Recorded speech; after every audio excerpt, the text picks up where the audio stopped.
morning, everybody. How are you guys this morning? It's so awesome to be here with you. Gosh, so many things to say. Shannon, you're really good at what you do, first of all. I wanted to say that. You're just so talented. Yeah, you're really lucky to have her. You're just such a natural way about you. Anyway, so I did that. Gosh, so my topic today, the topic of joy, the path to joy. Okay over there? All right, good. The path to joy. I love this topic. It always cracks me up that I speak on this topic at all, because I've kind of lived through a whole life of chronic depression and anxiety, and have really had to develop an appreciation and an understanding for the difference between happiness and joy. You didn't know they were different, did you? I'll bet you thought that joy is just happiness on steroids. Right? It's just like a lot. And then bliss is joy on steroids. Right? So we just have these. But it's not that. So here's what I've come to think about, is that happiness is a psychological condition that gets created by your external circumstances. So think about that, right? You get the job and you're happy, and your boss sucks and you're sad. You know, you get the new car and it's awesome, and then somebody runs into your bumper and it's not. Like, really, our happiness is so contingent on external circumstances, what's happening around us. In fact, there's a book called Happier by a Harvard professor and author, Ben Tal-Shahar, is that the correct name? Wonderful book. And he's a professor at Harvard University, and he did this study that said that people are actually happier when they are pursuing what's meaningful to them, pursuing a meaningful goal, than after they achieve it. Isn't that interesting? We're going to talk more about that. But he had, in the book Happier, he has people do this exercise, which I love as a coach. You know, I'm always having people do self-assessment inventories, get to know yourself better, right? It's a wonderful tool. But he has this grid that he has people fill out, and it's what my activities are and how much time I spend doing them. And the theory is, the more you spend time in activities that are meaningful and happiness-producing activities, the happier you'll be in life. Which fits exactly with this notion that happiness is based on what you do. Joy, however, is about who you are. See, joy has nothing to do with your external circumstances. In fact, joy is a level of consciousness. It's a way of being that you can experience and cultivate as you understand what you're here for. And you're here for so much more than just being happy. There's more to life than just living. It's one of my favorite sayings. I made it up. There's more to life. Stuff up. There's more to life than just living. There's more to life than just the endless pursuit of, am I happy now? Am I happy now? In fact, the most recent research, because happiness was like a thing, right? There's like the happy decade, the advent of positive psychology, which I love. I think it's awesome. I'm so glad that we're shifting in consciousness away from what's wrong with us to what's right about us and how we build on that. But that created a whole life of its own, and we got into this like navel-gazing, am I happy now mentality. Am I happy now? Like, I don't know. I think I am. I did all the things on my grid today. So the most recent research on happiness studies actually has shown that the more people think about and worry about and pursue happiness, what do you think happens? The less happy they become. Because then they get anxious about not doing it right and not being happy, and there's like this preoccupation with, am I happy enough? There's a higher way. There's a higher way in understanding that happiness is great when it's there. So also what I say about motivation, it's awesome when it's present. It's just not, it's not relied on. How many of you wake up in the morning like, woohoo, I'm so motivated to go start my day? Good, awesome, I want to hang out with you, dude, because like you're the only one. Look around, right? Most of it's like, oh, good day. We kind of have to like work our way into it, right? So motivation is great, happiness is great when it's there, but here's the question that will determine the quality of your life. Who are you being when you're not happy? Who are you being when you're not motivated? When you answer that question and you know just very deeply in your soul who you're going to be, whether you're happy or not, whether you're motivated or not, you will have the keys to the kingdom. So joy is not, it's not happiness on steroids. It's not just more happier. I know that was grammatically incorrect. It's not more happier. I'm not more happier and therefore I'm joyful. No, joy is a state of consciousness that is your Christ essence expressing in the world. Joy is a state of consciousness that is your Christ essence, your Christ consciousness expressing in you and then out of you into the world. It's such an amazing experience. So I've got some thoughts about it and how to live in the consciousness of joy. First of all, you've got to understand that you can experience joy beyond suffering. Because let's face it, got a pulse? You a human being? You will experience suffering. You will. You will lose someone that you love. You will experience an illness that you didn't expect. You will lose a job. You will have a breakup. You're going to go through things in life. One of my favorite spiritual teachers is a woman from Amsterdam, from the Netherlands. Her name was Etty Hillesum. Does anyone know the work of Etty Hillesum? I'll go look it up. E-T-T-Y, short for Esther. Etty Hillesum. She lived in the Netherlands, went to law school in the Netherlands during the time of the rise of the Nazi regime in Germany and in Amsterdam in the Netherlands. And she was a Jewish woman.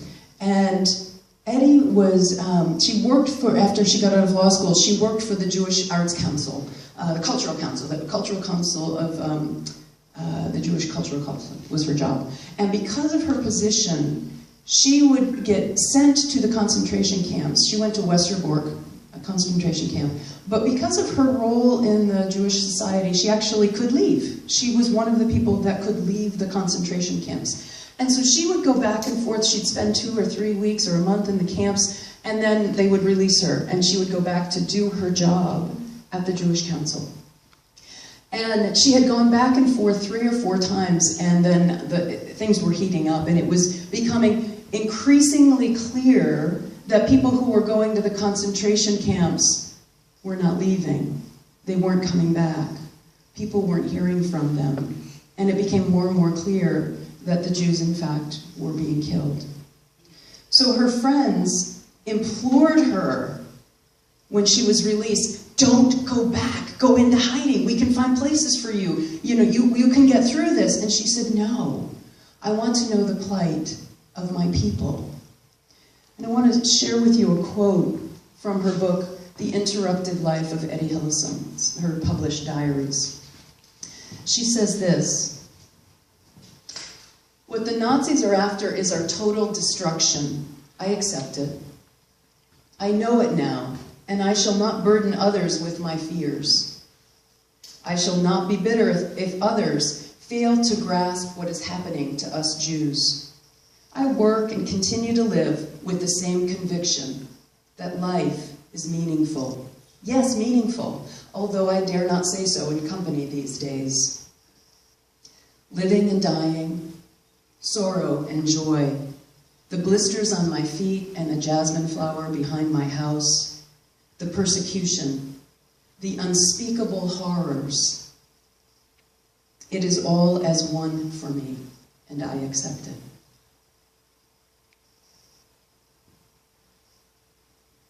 Living and dying, death and sorrow, persecution, horrors, the blisters on my feet and the flowers behind my house. It is all as one for me.